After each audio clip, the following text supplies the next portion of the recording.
안녕하십니까, 책돌입니다. 오늘 소개해드릴 책은 80세의 벽입니다. 저자는 와다 히데키, 출판사는 한스 미디어입니다. 저자 소개를 간단하게 하겠습니다. 와다 히데키, 최고 권위를 자랑하는 노인 정신의학 및 임산 식리학 전문의로 30여 년 동안 노인 정신의학 분야에 종사하며 연구를 계속 해오고 있다. 1960년 오사카 출생으로 도쿄대학 의학부를 졸업했다. 그럼 바로 본문을 보도록 하겠습니다. 노화를 받아들이고 할 수 있는 일을 소중히 한다. 80세 이후는 70대와는 완전히 다르다. 어제까지 가능했던 일이 오늘은 안 되는 상황을 수없이 맞닥뜨린다. 컨디션 난조를 겪는 일도 잦아진다. 암, 뇌경색, 심근경색, 폐렴 등 생명을 위협하는 질병도 생기기 쉬워진다. 치매인가? 이런 생각에 자신감을 잃는 일도 자주 생긴다. 배우자나 가까운 사람의 죽음을 경험하면서 고동이나 절망에 사로잡힐지도 모른다. 생로병사의 거대한 벽이 거친 파도처럼 덮쳐온다. 이 책에서는 눈앞의 거대한 벽을 넘어서는 다양한 힌트를 제시하고 있지만 결국에는 단 하나의 결론으로 모인다.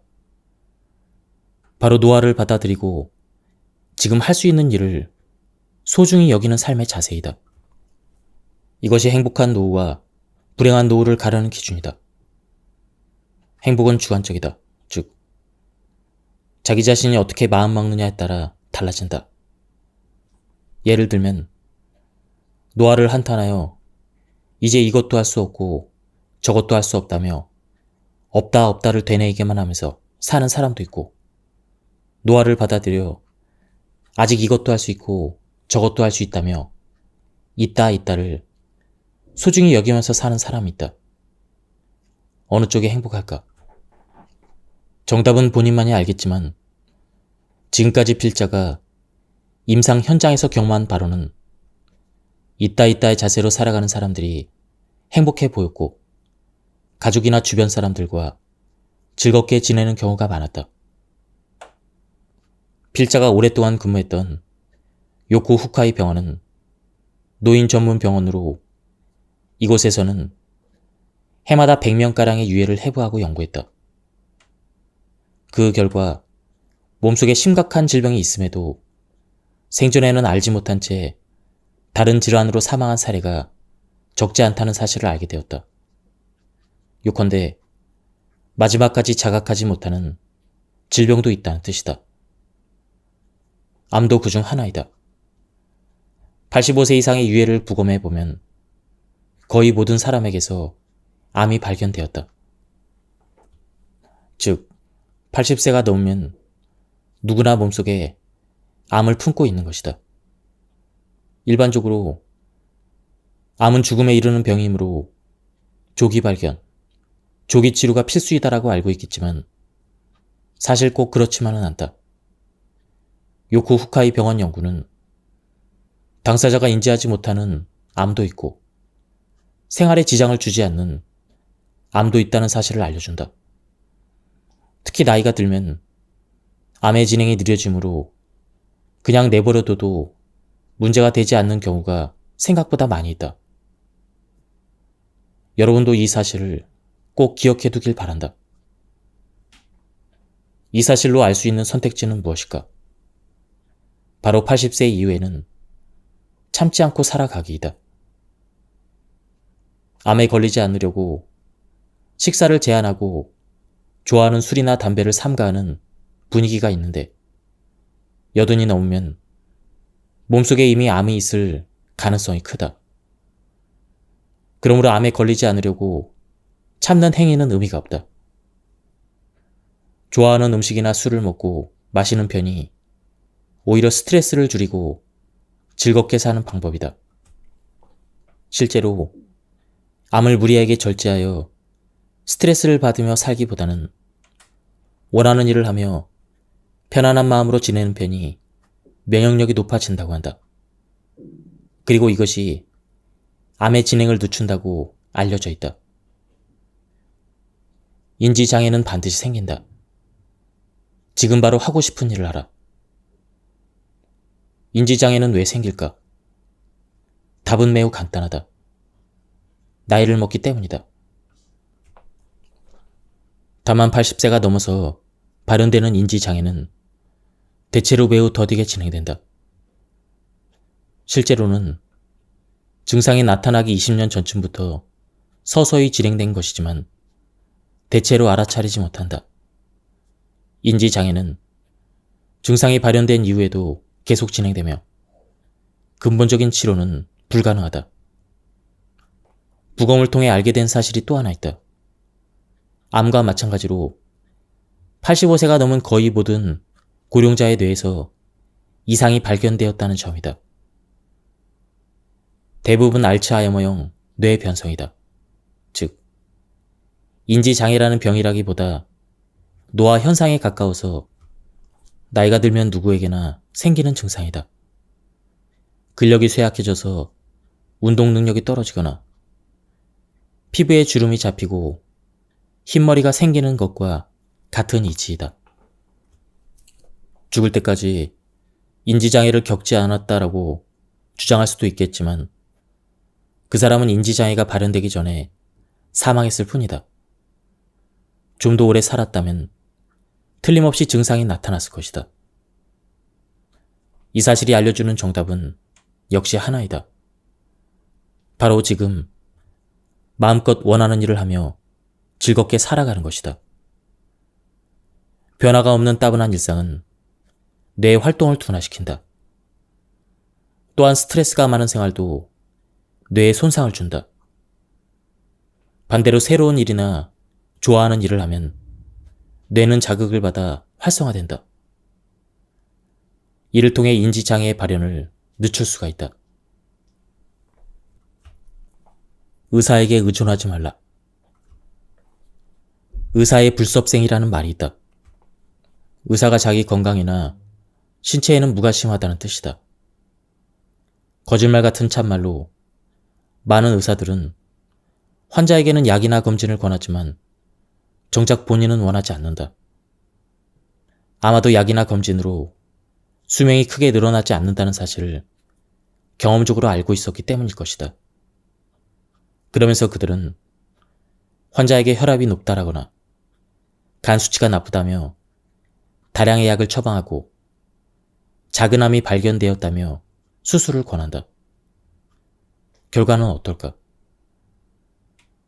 환자는 약에 치이거나 작은 암과 함께 장기의 일부를 절제하게 될 수도 있는데 젊을 때는 그래도 상관이 없다.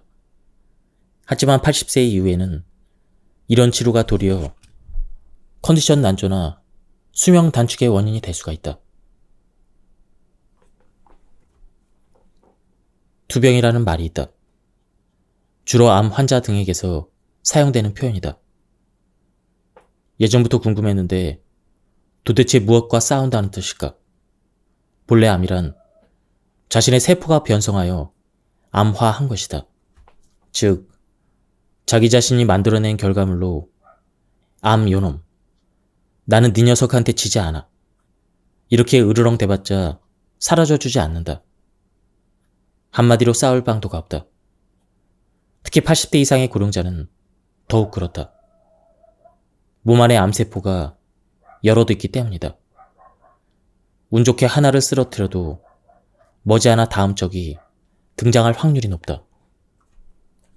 또 암과 싸우려면 수술이나 항암제 투여가 필요한데 이 두 가지 모두 고령자의 몸에 적잖은 부담을 준다. 체력이 떨어져서 일상생활이 곤란해지거나 장기 절제로 평생 후유증이 남게 된다.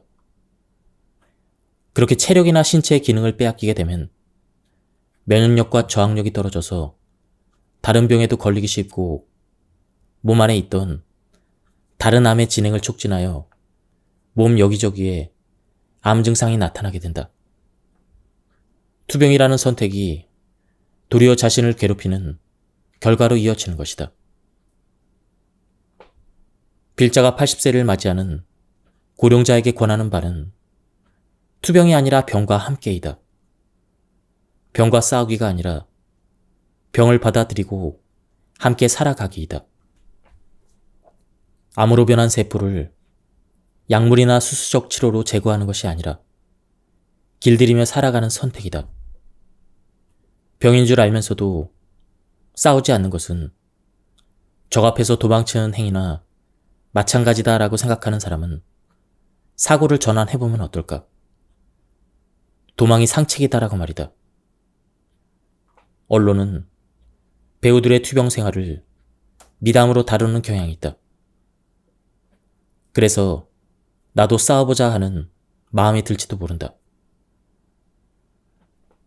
하지만 80이 넘은 고령자에게 필요한 것은 용맹함보다는 평온함이다.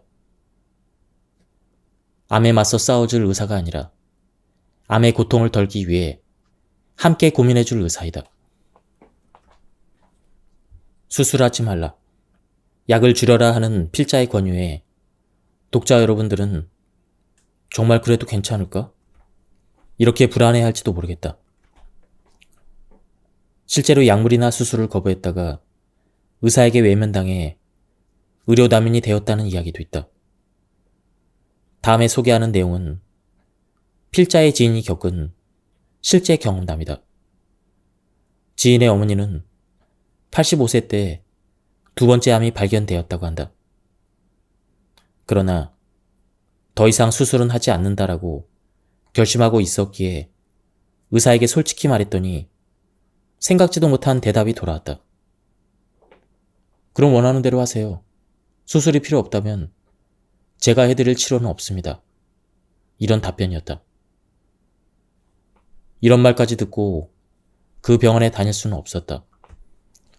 의사의 냉정한 태도에 충격을 받기도 했지만 실은 그 전부터 불신감이 적지 않이 있었다. 3년 전 첫 번째 폐암이 발견되었던 82세 때의 일이다. 작은 암이니까 수술합시다. 이 말을 믿고 수술을 받았는데 수술을 마치고 보니 오른쪽 폐의 아래쪽 절반이 사라진 것이었다. 막상 열어보니 생각보다 암이 퍼져 있어서 넓게 절제했다는 흔히 있는 이야기였다. 그러니 의사에게 책임을 물을 수도 없었다. 하지만 지인의 어머니는 이해를 구하는 기색도 없이 나쁜 부분은 다 제거되었으니까 이렇게 당당히 말하는 의사의 태도에 화가 났다고 했다. 오른쪽 폐 절반이 없어서인지 위가 제자리를 찾지 못해 수술 후 반년 정도는 구토 증세로 고생했다. 식욕도 떨어지고 체력도 점점 쇠약해져 갔다. 이제 수술이라면 징글징글해. 이렇게 불평하면서도 무엇보다 건강이 제일이야. 병은 마음먹기 나름이지. 이렇게 생각하며 심기일전하여 하루에 6,000보씩 걸으면서 체력 회복에 힘썼다고 한다.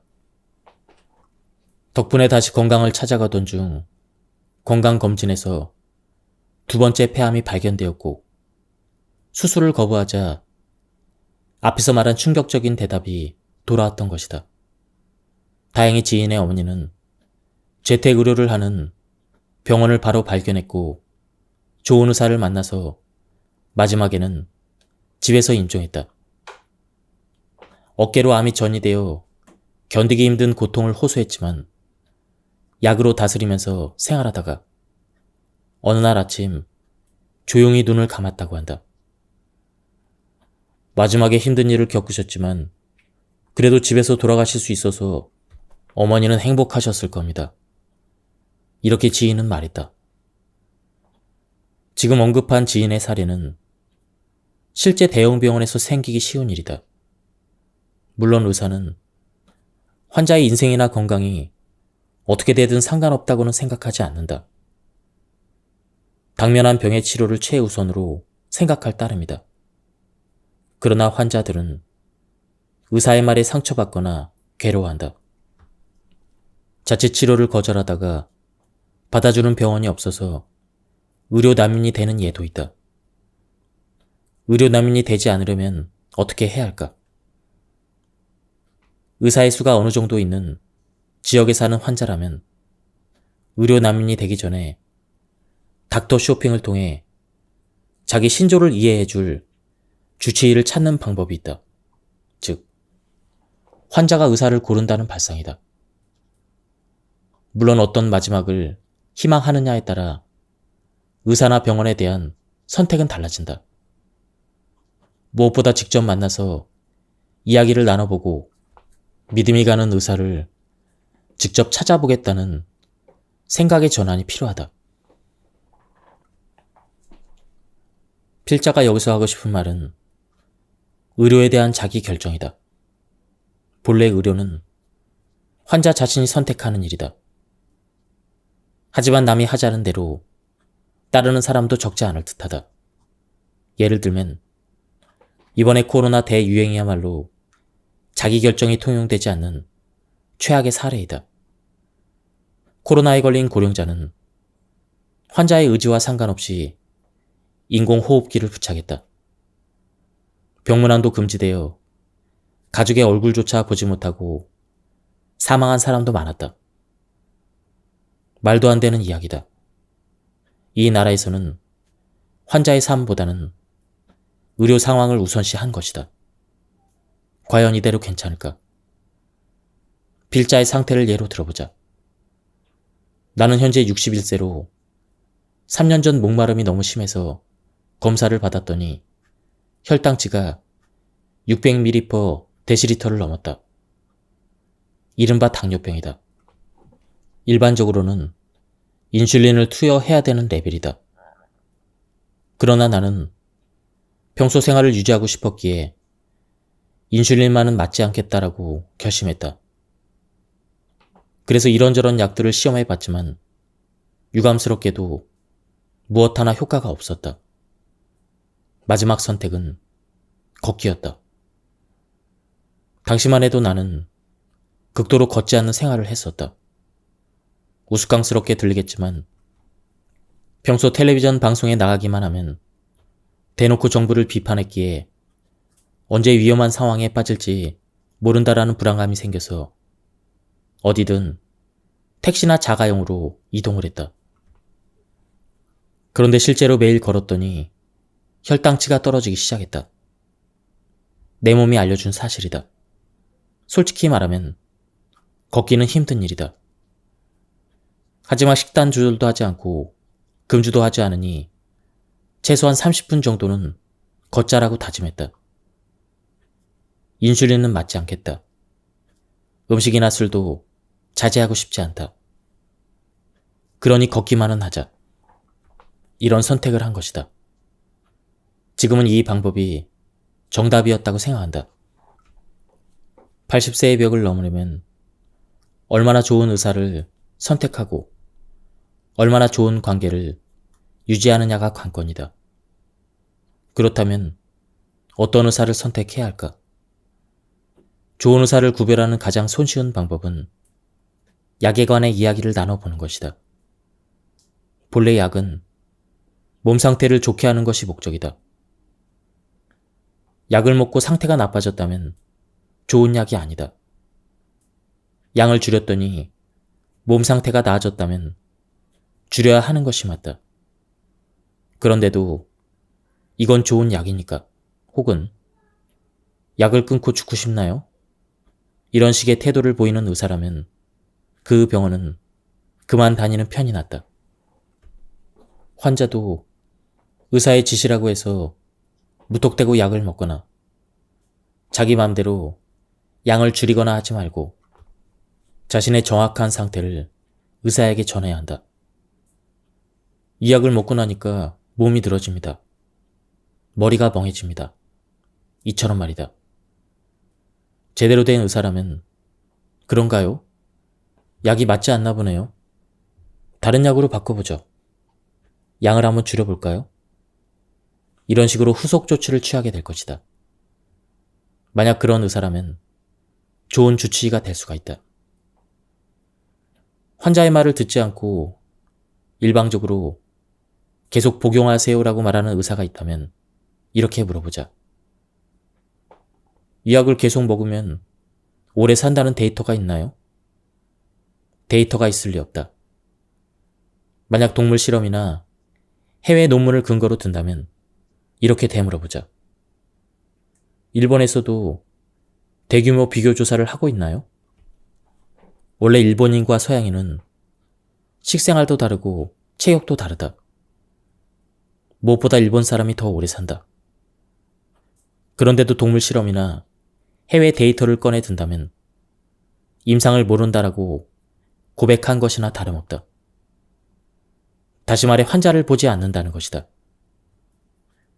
이런 질문에 당황하거나 흥분하는 의사라면 환자 쪽에서 사양하는 것이 맞다. 소중한 내 몸을 믿고 맡길 수 없기 때문이다. 의사를 선택할 때는 환자와의 궁합도 중요하다. 80세를 맞이하는 고령자에게 병원과 의사는 매우 가까운 존재이다. 진료를 받을 때마다 불편함을 느끼게 하거나 심리적 피로감이 들게 하는 의사라면 궁합이 맞지 않다는 뜻이니 다른 곳을 알아보자. 병원과의 궁합은 문을 열고 들어가는 순간에 알 수가 있다. 분위기가 밝다면 의사와 환자의 소통이 잘 이루어진다는 증거이고, 반대로 어딘가 모르게 어둡다면 피해야 한다. 인생 경험이 풍부한 여러분의 감각이 알려주는 것이니 그 직감을 믿도록 하자. 병원은 몸이 아플 때 가는 곳인 만큼 대화를 나누면 기분이 나아지게 해주거나 환자의 이야기를 진지하게 듣고 치료해주는 의사가 당연히 좋다. 널리 알려진 명의보다는 나만의 명의를 찾는 일이 중요하다. 내 마지막을 지켜주었으면 하는 생각이 든다면 최고의 궁합이다. 장기별 진료의 문제점은 많은 양의 약으로도 드러난다. 예를 들면 검사 결과 혈압이 높다며 순환기 내과에서 혈압 강화제를 처방한다. 빈뇨가 있어서 의사에게 가면 빈뇨기과에서도 약을 준다. 거기다 혈당치가 높다는 사실을 알게 되면 내분비 내과에서도 약을 준다. 각기 다른 전문의에게 약을 처방받았더니 합해서 총 15종류가 되었다는 등 다량의 약을 복용해야 되는 상황이 심심치 않게 생긴다. 다량의 약을 지속해서 복용하면 어떻게 될까? 당연히 몸에 큰 부담을 준다. 왜냐하면 약은 독이기도 하기 때문이다. 특히 고령자일수록 많은 약을 함께 쓰면 문제가 된다. 물론 꼭 먹어야 되는 약도 있으므로 모든 약을 끊을 수는 없지만 일상생활의 활동 수준을 방해하지 않도록 최소한에 머물러야 한다. 이것이 80세 이상의 고령자가 약과 어울리는 올바른 방법이다. 혈압, 혈당치, 콜레스테롤 수치에 대해서 조금 더 알아보자. 높은 혈압, 높은 혈당, 높은 콜레스테롤. 이 세 가지는 현대 의료에서 3대 악으로 불린다. 앞에서 말했듯 심근경색이나 뇌경색, 뇌졸중의 위험이 있기 때문이다. 약을 먹고 수치를 떨어뜨릴 수는 있지만 그로 인해 몸이 나른해지고 머리가 멍해지는 역효과도 생긴다. 또한 면역 기능이 떨어져서 다양한 병에 노출되기 쉬워진다. 그런데도 약으로 혈압, 혈당치, 콜레스테롤 수치를 낮추려고만 한다. 무언가 이상하지 않은가? 또 하나 생각해 주길 바라는 문제가 있다. 바로 혈압이나 혈당치를 낮춰도 암의 위험은 줄어들지 않는다는 사실이다.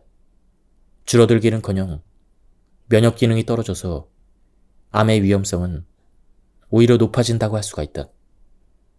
특히 콜레스테롤은 면역세포의 원료가 되기 때문에 콜레스테롤 수치가 높을수록 쉽게 암에 걸리지 않는다는 조사 데이터도 있다.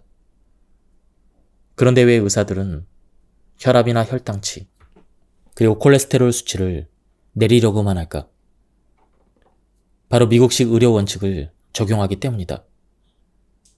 미국인의 사망 원인 1위는 심근경색이기 때문에 혈압이나 혈당치, 콜레스테롤 수치를 내리는 치료가 장수로 직결된다. 그러나 일본인의 사망 원인 1위는 암으로 미국과는 상황도 다르고 병의 구조도 다르다. 그런데도 구태여 미국식을 도입하고 있다. 이 역시 이상하지 않은가? 하지만 이것이 일본 의료의 현실이다. 콜레스테롤에 대해서 좀 더 말해두고 싶은 점이 있다. 콜레스테롤 수치를 떨어뜨리게 되면 이를 원료로 하는 남성 호르몬도 감소한다. 남성 호르몬은 심신의 건강 유지에 꼭 필요한 성분으로 감소하면 기운이나 의욕이 사라지고 근력이 저하되며 감정이 불안정해진다. 남성 호르몬이라고 하면 성적인 측면만 주목받지만 그것은 사람이 젊고 건강하게 살기 위해서라도 매우 중요한 요소이다.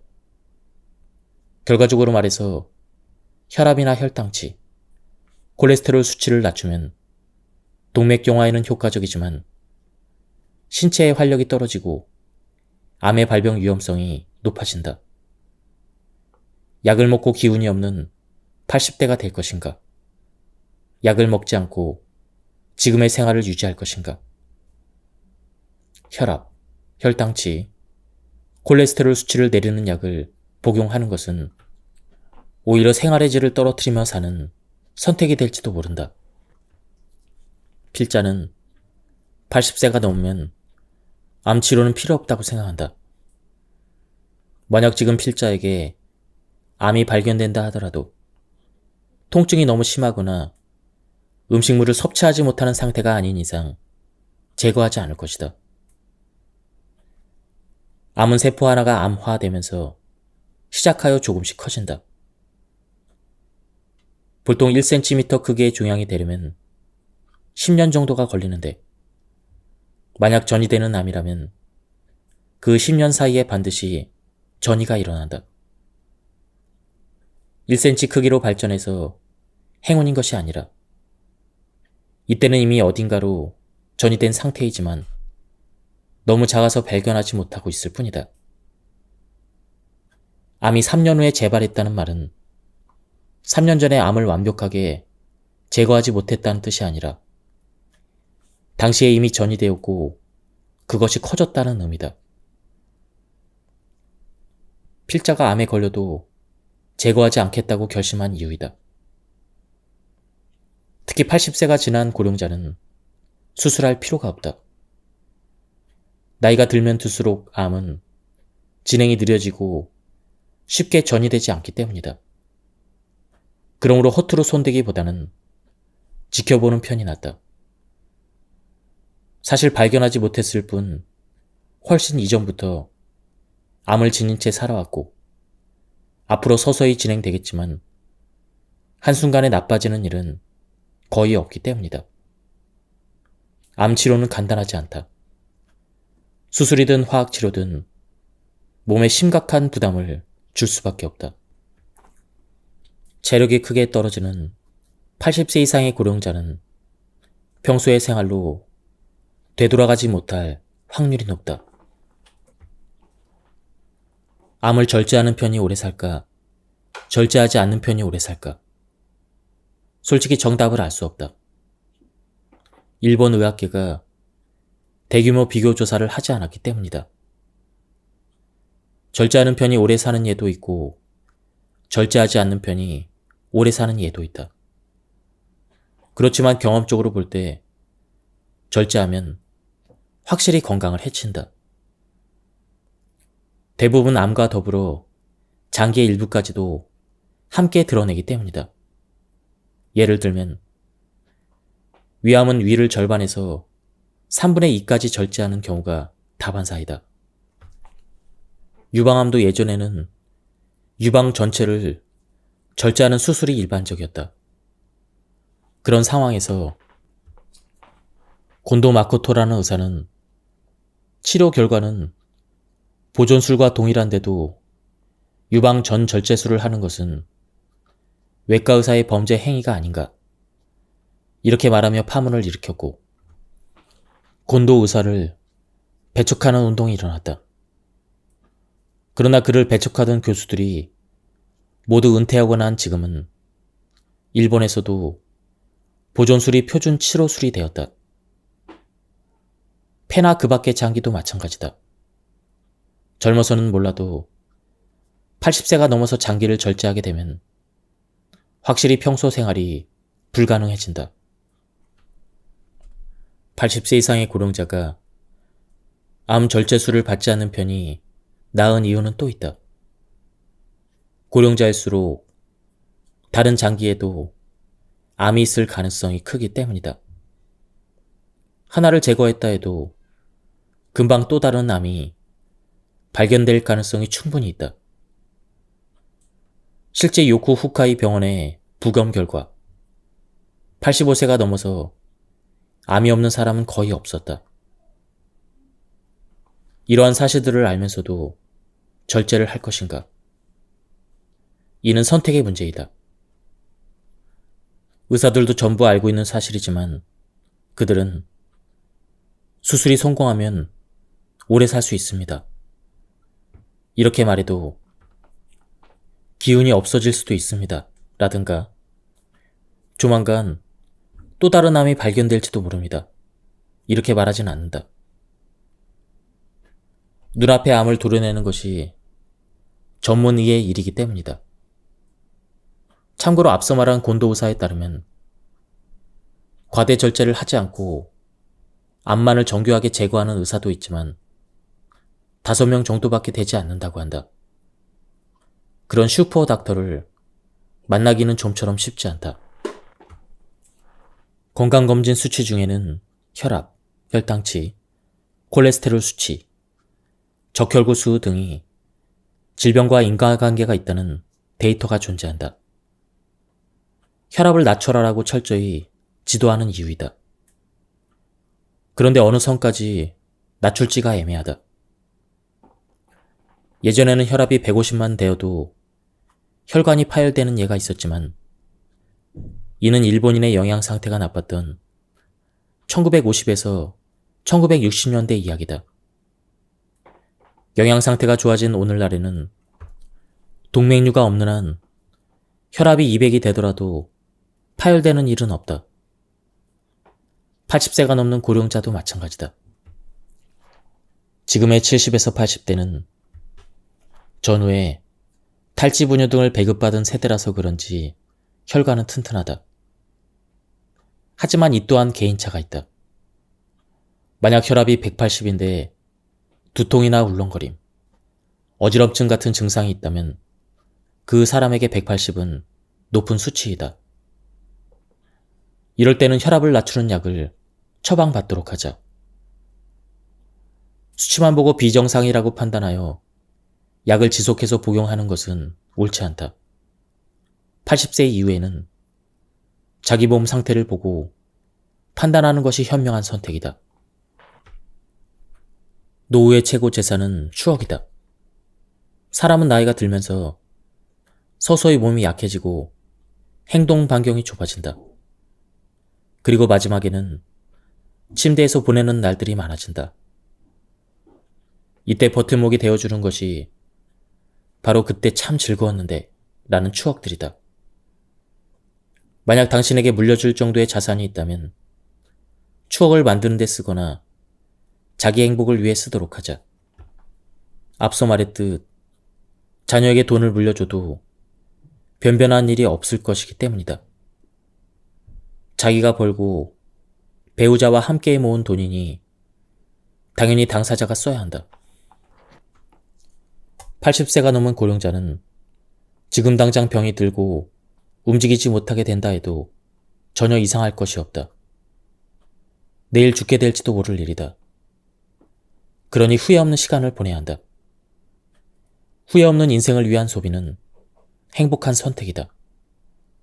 만약 5천만 원이 있다면 호화 여객선을 타고 세계 일주를 하는 것은 어떨까?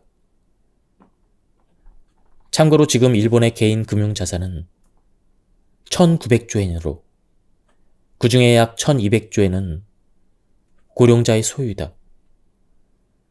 하지만 자식에게 물려줘야지, 혹은 살기 위해서는 아직 돈이 더 필요하니까, 이렇게 생각하며 소비를 꺼리고 있다.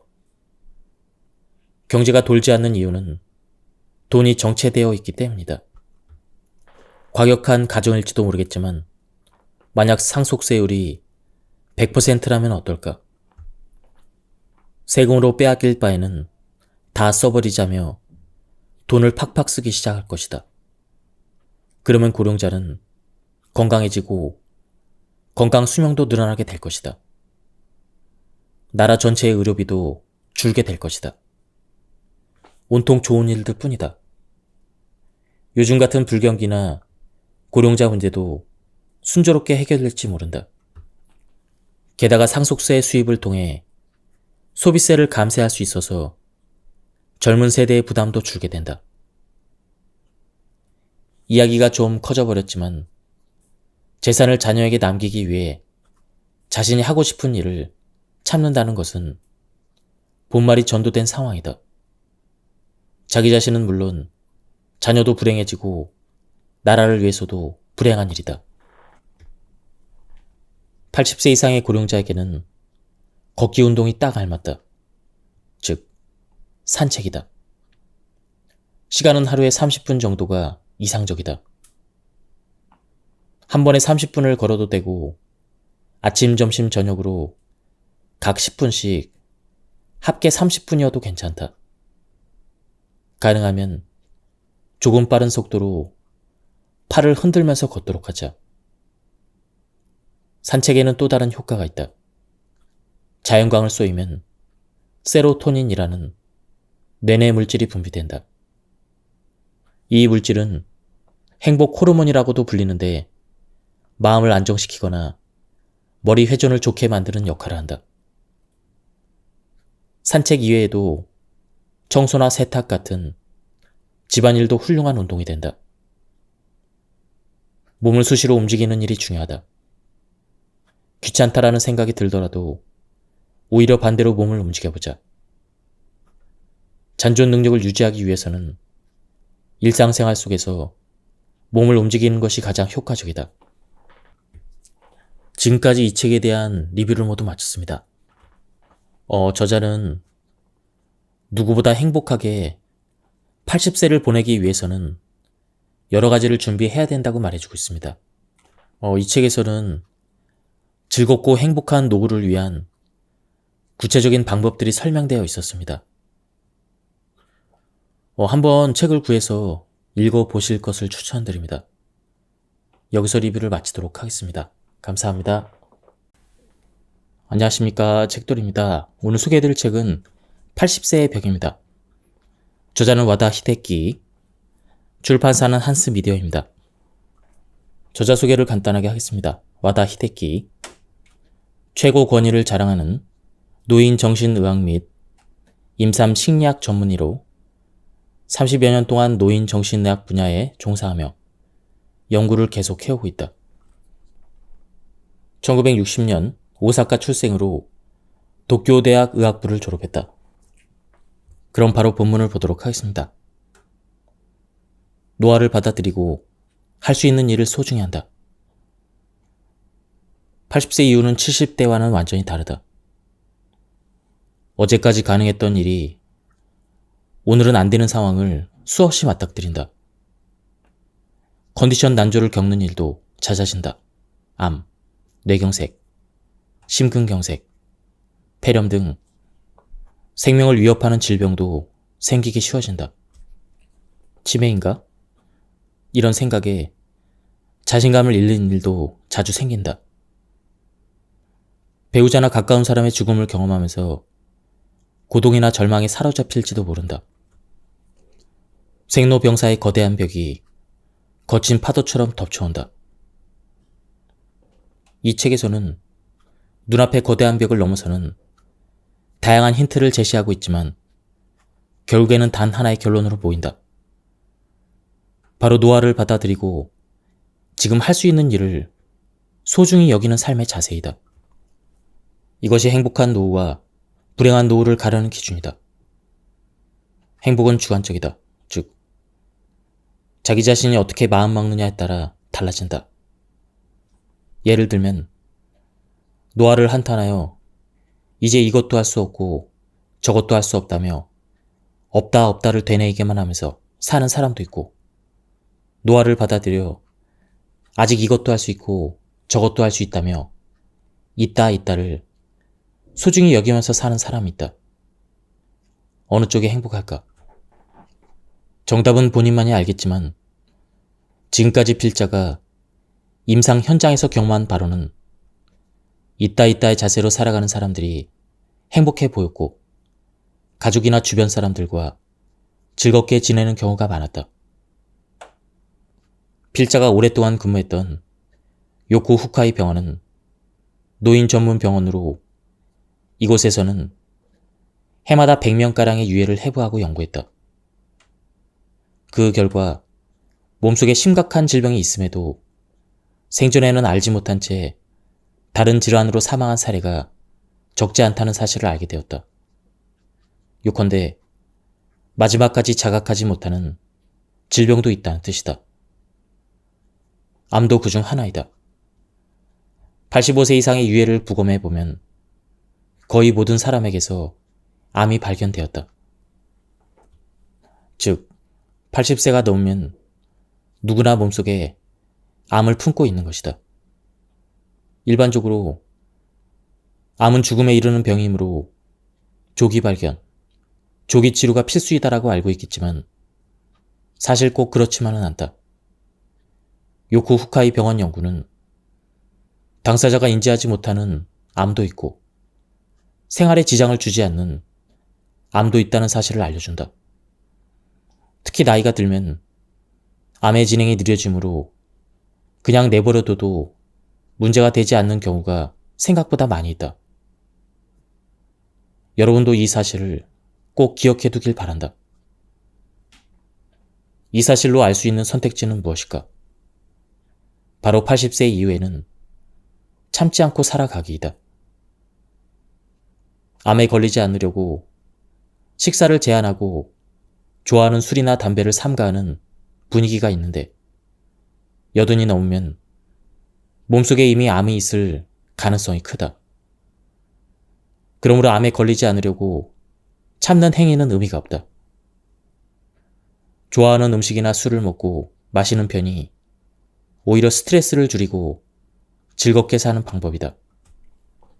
실제로 암을 무리하게 절제하여 스트레스를 받으며 살기보다는 원하는 일을 하며 편안한 마음으로 지내는 편이 면역력이 높아진다고 한다.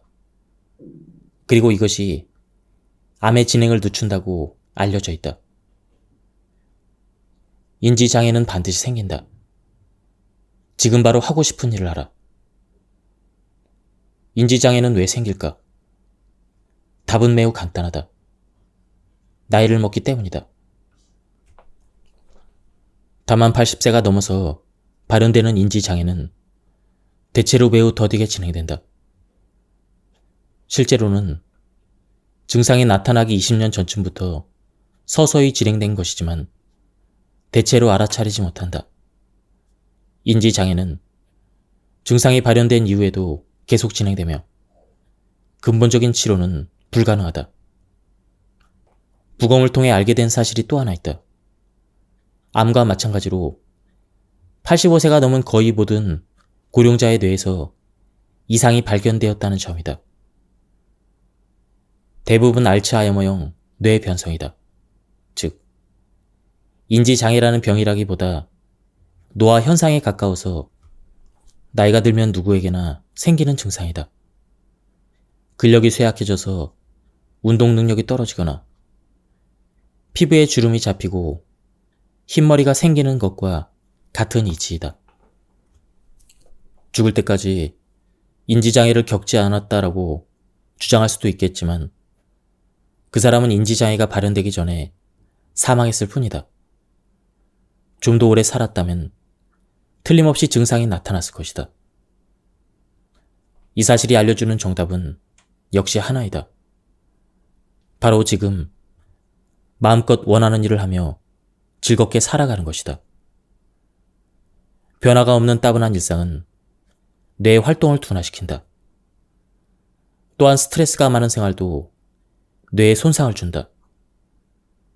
반대로 새로운 일이나 좋아하는 일을 하면 뇌는 자극을 받아 활성화된다. 이를 통해 인지장애의 발현을 늦출 수가 있다. 의사에게 의존하지 말라. 의사의 불섭생이라는 말이 있다. 의사가 자기 건강이나 신체에는 무관심하다는 뜻이다. 거짓말 같은 참말로 많은 의사들은 환자에게는 약이나 검진을 권하지만 정작 본인은 원하지 않는다. 아마도 약이나 검진으로 수명이 크게 늘어나지 않는다는 사실을 경험적으로 알고 있었기 때문일 것이다. 그러면서 그들은 환자에게 혈압이 높다라거나 간 수치가 나쁘다며 다량의 약을 처방하고 작은 암이 발견되었다며 수술을 권한다. 결과는 어떨까? 환자는 약에 치이거나 작은 암과 함께 장기의 일부를 절제하게 될 수도 있는데 젊을 때는 그래도 상관이 없다. 하지만 80세 이후에는 이런 치료가 도리어 컨디션 난조나 수명 단축의 원인이 될 수가 있다. 투병이라는 말이 있다. 주로 암 환자 등에게서 사용되는 표현이다.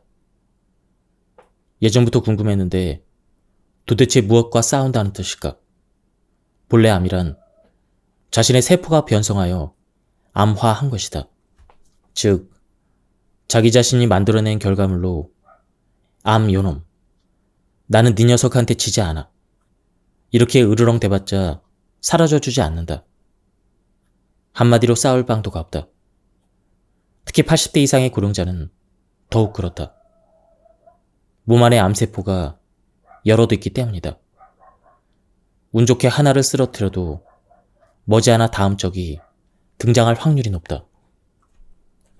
또 암과 싸우려면 수술이나 항암제 투여가 필요한데 이 두 가지 모두 고령자의 몸에 적잖은 부담을 준다. 체력이 떨어져서 일상생활이 곤란해지거나 장기 절제로 평생 후유증이 남게 된다. 그렇게 체력이나 신체의 기능을 빼앗기게 되면 면역력과 저항력이 떨어져서 다른 병에도 걸리기 쉽고 몸 안에 있던 다른 암의 진행을 촉진하여 몸 여기저기에 암 증상이 나타나게 된다. 투병이라는 선택이 도리어 자신을 괴롭히는 결과로 이어지는 것이다. 필자가 80세를 맞이하는 고령자에게 권하는 바는 투병이 아니라 병과 함께이다. 병과 싸우기가 아니라 병을 받아들이고 함께 살아가기이다. 암으로 변한 세포를 약물이나 수수적 치료로 제거하는 것이 아니라 길들이며 살아가는 선택이다. 병인 줄 알면서도 싸우지 않는 것은 적 앞에서 도망치는 행위나 마찬가지다라고 생각하는 사람은 사고를 전환해보면 어떨까? 도망이 상책이다라고 말이다.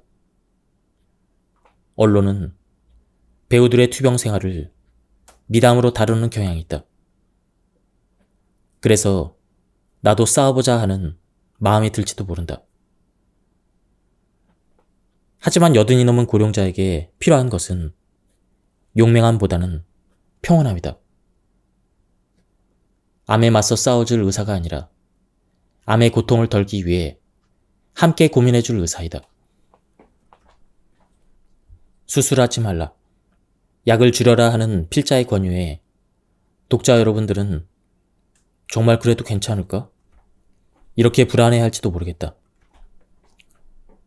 실제로 약물이나 수술을 거부했다가 의사에게 외면당해 의료담인이 되었다는 이야기도 있다. 다음에 소개하는 내용은 필자의 지인이 겪은 실제 경험담이다. 지인의 어머니는 85세 때 두 번째 암이 발견되었다고 한다. 그러나 더 이상 수술은 하지 않는다라고 결심하고 있었기에 의사에게 솔직히 말했더니 생각지도 못한 대답이 돌아왔다. 그럼 원하는 대로 하세요. 수술이 필요 없다면 제가 해드릴 치료는 없습니다. 이런 답변이었다. 이런 말까지 듣고 그 병원에 다닐 수는 없었다. 의사의 냉정한 태도에 충격을 받기도 했지만 실은 그 전부터 불신감이 적지 않이 있었다. 3년 전 첫 번째 폐암이 발견되었던 82세 때의 일이다. 작은 암이니까 수술합시다. 이 말을 믿고 수술을 받았는데 수술을 마치고 보니 오른쪽 폐의 아래쪽 절반이 사라진 것이었다. 막상 열어보니 생각보다 암이 퍼져 있어서 넓게 절제했다는 흔히 있는 이야기였다. 그러니 의사에게 책임을 물을 수도 없었다. 하지만 지인의 어머니는 이해를 구하는 기색도 없이 나쁜 부분은 다 제거되었으니까 이렇게 당당히 말하는 의사의 태도에 화가 났다고 했다. 오른쪽 폐 절반이 없어서인지 위가 제자리를 찾지 못해 수술 후 반년 정도는 구토 증세로 고생했다. 식욕도 떨어지고 체력도 점점 쇠약해져 왔다. 이제 수술이라면 징글징글해. 이렇게 불평하면서도 무엇보다 건강이 제일이야. 병은 마음먹기 나름이지. 이렇게 생각하며 심기일전하여 하루에 6,000보씩 걸으면서 체력 회복에 힘썼다고 한다. 덕분에 다시 건강을 찾아가던 중 건강검진에서 두 번째 폐암이 발견되었고 수술을 거부하자 앞에서 말한 충격적인 대답이 돌아왔던 것이다. 다행히 지인의 어머니는 재택의료를 하는 병원을 바로 발견했고 좋은 의사를 만나서 마지막에는 집에서 임종했다. 어깨로 암이 전이되어 견디기 힘든 고통을 호소했지만 약으로 다스리면서 생활하다가 어느 날 아침 조용히 눈을 감았다고 한다. 마지막에 힘든 일을 겪으셨지만 그래도 집에서 돌아가실 수 있어서 어머니는 행복하셨을 겁니다. 이렇게 지인은 말했다. 지금 언급한 지인의 사례는 실제 대형 병원에서 생기기 쉬운 일이다. 물론 의사는 환자의 인생이나 건강이 어떻게 되든 상관없다고는 생각하지 않는다. 당면한 병의 치료를 최우선으로 생각할 따름이다. 그러나 환자들은 의사의 말에 상처받거나 괴로워한다. 자칫 치료를 거절하다가 받아주는 병원이 없어서 의료 난민이 되는 예도 있다. 의료 난민이 되지 않으려면 어떻게 해야 할까? 의사의 수가 어느 정도 있는 지역에 사는 환자라면 의료 난민이 되기 전에 닥터 쇼핑을 통해 자기 신조를 이해해줄 주치의를 찾는 방법이 있다. 즉, 환자가 의사를 고른다는 발상이다. 물론 어떤 마지막을 희망하느냐에 따라 의사나 병원에 대한 선택은 달라진다. 무엇보다 직접 만나서 이야기를 나눠보고 믿음이 가는 의사를 직접 찾아보겠다는 생각의 전환이 필요하다. 필자가 여기서 하고 싶은 말은 의료에 대한 자기 결정이다. 본래 의료는 환자 자신이 선택하는 일이다. 하지만 남이 하자는 대로 따르는 사람도 적지 않을 듯하다. 예를 들면 이번에 코로나 대유행이야말로 자기 결정이 통용되지 않는 최악의 사례이다. 코로나에 걸린 고령자는 환자의 의지와 상관없이 인공호흡기를 부착했다. 병문안도 금지되어 가족의 얼굴조차 보지 못하고 사망한 사람도 많았다. 말도 안 되는 이야기다. 이 나라에서는 환자의 삶보다는 의료 상황을 우선시한 것이다. 과연 이대로 괜찮을까? 필자의 상태를 예로 들어보자. 나는 현재 61세로 3년 전 목마름이 너무 심해서 검사를 받았더니 혈당치가 600ml/dl를 넘었다. 이른바 당뇨병이다. 일반적으로는 인슐린을 투여해야 되는 레벨이다. 그러나 나는 평소 생활을 유지하고 싶었기에 인슐린만은 맞지 않겠다라고 결심했다. 그래서 이런저런 약들을 시험해 봤지만 유감스럽게도 무엇 하나 효과가 없었다. 마지막 선택은 걷기였다. 당시만 해도 나는 극도로 걷지 않는 생활을 했었다. 우스꽝스럽게 들리겠지만 평소 텔레비전 방송에 나가기만 하면 대놓고 정부를 비판했기에 언제 위험한 상황에 빠질지 모른다라는 불안감이 생겨서 어디든 택시나 자가용으로 이동을 했다. 그런데 실제로 매일 걸었더니 혈당치가 떨어지기 시작했다. 내 몸이 알려준 사실이다. 솔직히 말하면 걷기는 힘든 일이다. 하지만 식단 조절도 하지 않고 금주도 하지 않으니 최소한 30분 정도는 걷자라고 다짐했다. 인슐린은 맞지 않겠다. 음식이나 술도 자제하고 싶지 않다. 그러니 걷기만은 하자. 이런 선택을 한 것이다. 지금은 이 방법이 정답이었다고 생각한다. 80세의 벽을 넘으려면 얼마나 좋은 의사를 선택하고 얼마나 좋은 관계를 유지하느냐가 관건이다. 그렇다면 어떤 의사를 선택해야 할까? 좋은 의사를 구별하는 가장 손쉬운 방법은 약에 관해 이야기를 나눠보는 것이다. 본래 약은 몸 상태를 좋게 하는 것이 목적이다. 약을 먹고 상태가 나빠졌다면 좋은 약이 아니다. 양을 줄였더니 몸 상태가 나아졌다면 줄여야 하는 것이 맞다. 그런데도 이건 좋은 약이니까 혹은 약을 끊고 죽고 싶나요? 이런 식의 태도를 보이는 의사라면 그 병원은 그만 다니는 편이 낫다. 환자도 의사의 지시라고 해서 무턱대고 약을 먹거나 자기 마음대로 양을 줄이거나 하지 말고 자신의 정확한 상태를 의사에게 전해야 한다. 이 약을 먹고 나니까 몸이 늘어집니다. 머리가 멍해집니다. 이처럼 말이다. 제대로 된 의사라면 그런가요? 약이 맞지 않나 보네요. 다른 약으로 바꿔보죠. 양을 한번 줄여볼까요? 이런 식으로 후속 조치를 취하게 될 것이다. 만약 그런 의사라면 좋은 주치의가 될 수가 있다. 환자의 말을 듣지 않고 일방적으로 계속 복용하세요라고 말하는 의사가 있다면 이렇게 물어보자. 이 약을 계속 먹으면 오래 산다는 데이터가 있나요? 데이터가 있을 리 없다. 만약 동물 실험이나 해외 논문을 근거로 든다면 이렇게 되물어보자. 일본에서도 대규모 비교 조사를 하고 있나요? 원래 일본인과 서양인은 식생활도 다르고 체격도 다르다. 무엇보다 일본 사람이 더 오래 산다. 그런데도 동물 실험이나 해외 데이터를 꺼내 든다면 임상을 모른다라고 고백한 것이나 다름없다. 다시 말해 환자를 보지 않는다는 것이다. 이런 질문에 당황하거나 흥분하는 의사라면 환자 쪽에서 사양하는 것이 맞다. 소중한 내 몸을 믿고 맡길 수 없기 때문이다. 의사를 선택할 때는 환자와의 궁합도 중요하다. 80세를 맞이하는 고령자에게 병원과 의사는 매우 가까운 존재이다.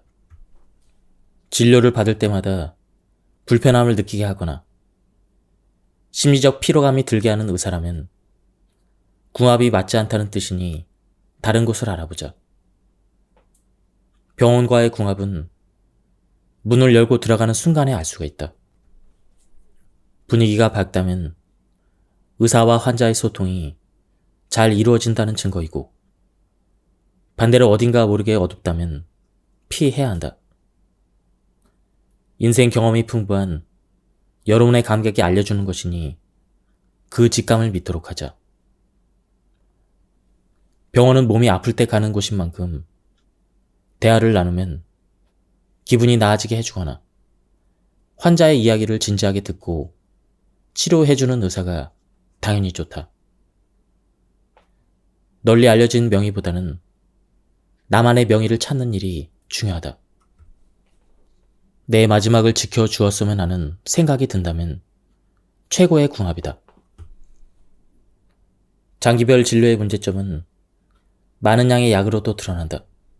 예를 들면 검사 결과 혈압이 높다며 순환기 내과에서 혈압 강화제를 처방한다. 빈뇨가 있어서 의사에게 가면 빈뇨기과에서도 약을 준다. 거기다 혈당치가 높다는 사실을 알게 되면 내분비 내과에서도 약을 준다. 각기 다른 전문의에게 약을 처방받았더니 합해서 총 15종류가 되었다는 등 다량의 약을 복용해야 되는 상황이 심심치 않게 생긴다. 다량의 약을 지속해서 복용하면 어떻게 될까? 당연히 몸에 큰 부담을 준다. 왜냐하면 약은 독이기도 하기 때문이다. 특히 고령자일수록 많은 약을 함께 쓰면 문제가 된다. 물론 꼭 먹어야 되는 약도 있으므로 모든 약을 끊을 수는 없지만 일상생활의 활동 수준을 방해하지 않도록 최소한에 머물러야 한다. 이것이 80세 이상의 고령자가 약과 어울리는 올바른 방법이다. 혈압, 혈당치, 콜레스테롤 수치에 대해서 조금 더 알아보자. 높은 혈압, 높은 혈당, 높은 콜레스테롤. 이 세 가지는 현대 의료에서 3대 악으로 불린다. 앞에서 말했듯 심근경색이나 뇌경색, 뇌졸중의 위험이 있기 때문이다. 약을 먹고 수치를 떨어뜨릴 수는 있지만 그로 인해 몸이 나른해지고 머리가 멍해지는 역효과도 생긴다. 또한 면역 기능이 떨어져서 다양한 병에 노출되기 쉬워진다. 그런데도 약으로 혈압, 혈당치, 콜레스테롤 수치를 낮추려고만 한다. 무언가 이상하지 않은가? 또 하나 생각해 주길 바라는 문제가 있다. 바로 혈압이나 혈당치를 낮춰도 암의 위험은 줄어들지 않는다는 사실이다. 줄어들기는커녕 면역 기능이 떨어져서 암의 위험성은 오히려 높아진다고 할 수가 있다. 특히 콜레스테롤은 면역세포의 원료가 되기 때문에 콜레스테롤 수치가 높을수록 쉽게 암에 걸리지 않는다는 조사 데이터도 있다. 그런데 왜 의사들은 혈압이나 혈당치, 그리고 콜레스테롤 수치를 내리려고만 할까? 바로 미국식 의료 원칙을 적용하기 때문이다. 미국인의 사망 원인 1위는 심근경색이기 때문에 혈압이나 혈당치, 콜레스테롤 수치를 내리는 치료가 장수로 직결된다. 그러나 일본인의 사망 원인 1위는 암으로, 미국과는 상황도 다르고 병의 구조도 다르다. 그런데도 구태여 미국식을 도입하고 있다. 이 역시 이상하지 않은가? 하지만 이것이 일본 의료의 현실이다. 콜레스테롤에 대해서 좀 더 말해두고 싶은 점이 있다. 콜레스테롤 수치를 떨어뜨리게 되면 이를 원료로 하는 남성 호르몬도 감소한다. 남성 호르몬은 심신의 건강 유지에 꼭 필요한 성분으로 감소하면 기운이나 의욕이 사라지고 근력이 저하되며 감정이 불안정해진다. 남성 호르몬이라고 하면 성적인 측면만 주목받지만 그것은 사람이 젊고 건강하게 살기 위해서라도 매우 중요한 요소이다. 결과적으로 말해서 혈압이나 혈당치, 콜레스테롤 수치를 낮추면 동맥경화에는 효과적이지만 신체의 활력이 떨어지고 암의 발병 위험성이 높아진다. 약을 먹고 기운이 없는 80대가 될 것인가? 약을 먹지 않고 지금의 생활을 유지할 것인가? 혈압, 혈당치, 콜레스테롤 수치를 내리는 약을 복용하는 것은 오히려 생활의 질을 떨어뜨리며 사는 선택이 될지도 모른다. 필자는 80세가 넘으면 암 치료는 필요 없다고 생각한다. 만약 지금 필자에게 암이 발견된다 하더라도 통증이 너무 심하거나 음식물을 섭취하지 못하는 상태가 아닌 이상 제거하지 않을 것이다.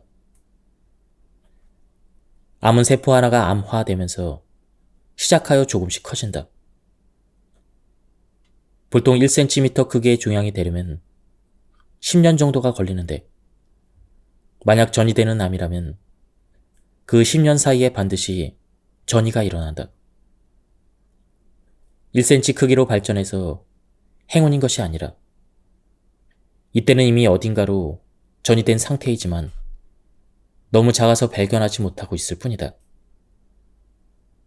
암이 3년 후에 재발했다는 말은 3년 전에 암을 완벽하게 제거하지 못했다는 뜻이 아니라 당시에 이미 전이되었고 그것이 커졌다는 의미다. 필자가 암에 걸려도 제거하지 않겠다고 결심한 이유이다. 특히 80세가 지난 고령자는 수술할 필요가 없다. 나이가 들면 들수록 암은 진행이 느려지고 쉽게 전이되지 않기 때문이다. 그러므로 허투루 손대기보다는 지켜보는 편이 낫다. 사실 발견하지 못했을 뿐 훨씬 이전부터 암을 지닌 채 살아왔고 앞으로 서서히 진행되겠지만 한순간에 나빠지는 일은 거의 없기 때문이다. 암 치료는 간단하지 않다. 수술이든 화학치료든 몸에 심각한 부담을 줄 수밖에 없다. 체력이 크게 떨어지는 80세 이상의 고령자는 평소의 생활로 되돌아가지 못할 확률이 높다. 암을 절제하는 편이 오래 살까? 절제하지 않는 편이 오래 살까? 솔직히 정답을 알 수 없다. 일본 의학계가 대규모 비교 조사를 하지 않았기 때문이다. 절제하는 편이 오래 사는 예도 있고 절제하지 않는 편이 오래 사는 예도 있다. 그렇지만 경험적으로 볼 때 절제하면 확실히 건강을 해친다. 대부분 암과 더불어 장기의 일부까지도 함께 드러내기 때문이다. 예를 들면 위암은 위를 절반에서 3분의 2까지 절제하는 경우가 다반사이다. 유방암도 예전에는 유방 전체를 절제하는 수술이 일반적이었다. 그런 상황에서 곤도 마코토라는 의사는 치료 결과는 보존술과 동일한데도 유방 전 절제술을 하는 것은 외과 의사의 범죄 행위가 아닌가 이렇게 말하며 파문을 일으켰고 곤도 의사를 배척하는 운동이 일어났다. 그러나 그를 배척하던 교수들이 모두 은퇴하고 난 지금은 일본에서도 보존술이 표준 치료술이 되었다. 폐나 그 밖의 장기도 마찬가지다. 젊어서는 몰라도 80세가 넘어서 장기를 절제하게 되면 확실히 평소 생활이 불가능해진다. 80세 이상의 고령자가 암 절제술을 받지 않는 편이 나은 이유는 또 있다. 고령자일수록 다른 장기에도 암이 있을 가능성이 크기 때문이다. 하나를 제거했다 해도 금방 또 다른 암이 발견될 가능성이 충분히 있다. 실제 요코 후카이 병원의 부검 결과 85세가 넘어서 암이 없는 사람은 거의 없었다. 이러한 사실들을 알면서도 절제를 할 것인가? 이는 선택의 문제이다. 의사들도 전부 알고 있는 사실이지만 그들은 수술이 성공하면 오래 살 수 있습니다. 이렇게 말해도 기운이 없어질 수도 있습니다. 라든가 조만간 또 다른 암이 발견될지도 모릅니다. 이렇게 말하진 않는다. 눈앞의 암을 도려내는 것이 전문의의 일이기 때문이다. 참고로 앞서 말한 곤도 의사에 따르면 과대 절제를 하지 않고 암만을 정교하게 제거하는 의사도 있지만 5명 정도밖에 되지 않는다고 한다. 그런 슈퍼 닥터를 만나기는 좀처럼 쉽지 않다. 건강검진 수치 중에는 혈압, 혈당치, 콜레스테롤 수치, 적혈구 수 등이 질병과 인과관계가 있다는 데이터가 존재한다. 혈압을 낮춰라라고 철저히 지도하는 이유이다. 그런데 어느 선까지 낮출지가 애매하다. 예전에는 혈압이 150만 되어도 혈관이 파열되는 예가 있었지만 이는 일본인의 영양 상태가 나빴던 1950에서 1960년대 이야기다. 영양 상태가 좋아진 오늘날에는 동맥류가 없는 한 혈압이 200이 되더라도 파열되는 일은 없다. 80세가 넘는 고령자도 마찬가지다. 지금의 70에서 80대는 전후에 탈지 분유 등을 배급받은 세대라서 그런지 혈관은 튼튼하다. 하지만 이 또한 개인차가 있다. 만약 혈압이 180인데 두통이나 울렁거림, 어지럼증 같은 증상이 있다면 그 사람에게 180은 높은 수치이다. 이럴 때는 혈압을 낮추는 약을 처방받도록 하자. 수치만 보고 비정상이라고 판단하여 약을 지속해서 복용하는 것은 옳지 않다. 80세 이후에는 자기 몸 상태를 보고 판단하는 것이 현명한 선택이다. 노후의 최고 재산은 추억이다. 사람은 나이가 들면서 서서히 몸이 약해지고 행동 반경이 좁아진다. 그리고 마지막에는 침대에서 보내는 날들이 많아진다. 이때 버팀목이 되어주는 것이 바로 그때 참 즐거웠는데 라는 추억들이다. 만약 당신에게 물려줄 정도의 자산이 있다면 추억을 만드는 데 쓰거나 자기 행복을 위해 쓰도록 하자. 앞서 말했듯 자녀에게 돈을 물려줘도 변변한 일이 없을 것이기 때문이다. 자기가 벌고 배우자와 함께 모은 돈이니 당연히 당사자가 써야 한다.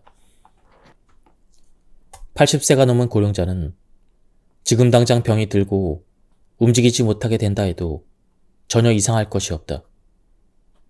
내일 죽게 될지도 모를 일이다. 그러니 후회 없는 시간을 보내야 한다. 후회 없는 인생을 위한 소비는 행복한 선택이다.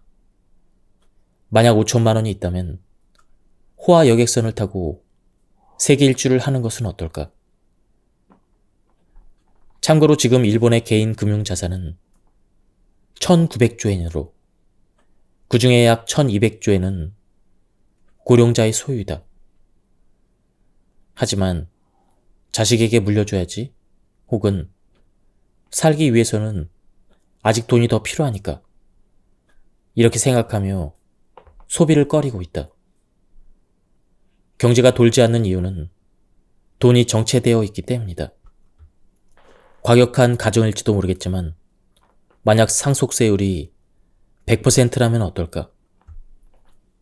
세금으로 빼앗길 바에는 다 써버리자며 돈을 팍팍 쓰기 시작할 것이다.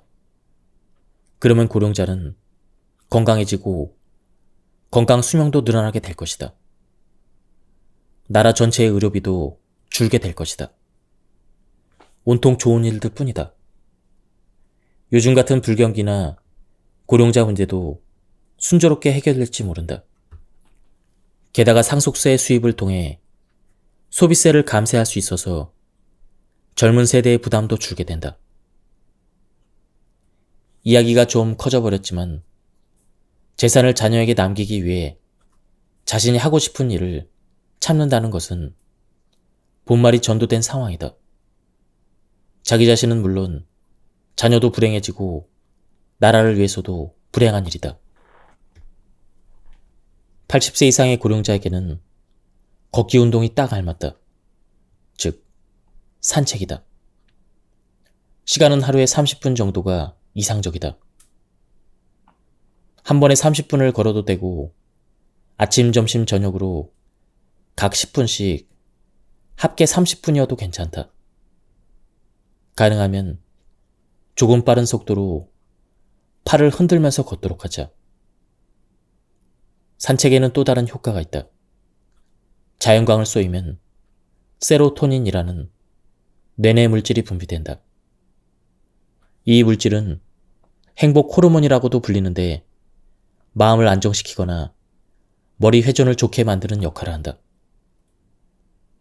산책 이외에도 청소나 세탁 같은 집안일도 훌륭한 운동이 된다. 몸을 수시로 움직이는 일이 중요하다. 귀찮다라는 생각이 들더라도 오히려 반대로 몸을 움직여보자. 잔존 능력을 유지하기 위해서는 일상생활 속에서 몸을 움직이는 것이 가장 효과적이다. 지금까지 이 책에 대한 리뷰를 모두 마쳤습니다. 저자는 누구보다 행복하게 80세를 보내기 위해서는 여러 가지를 준비해야 된다고 말해주고 있습니다. 이 책에서는 즐겁고 행복한 노후를 위한 구체적인 방법들이 설명되어 있었습니다. 한번 책을 구해서 읽어보실 것을 추천드립니다. 여기서 리뷰를 마치도록 하겠습니다. 감사합니다.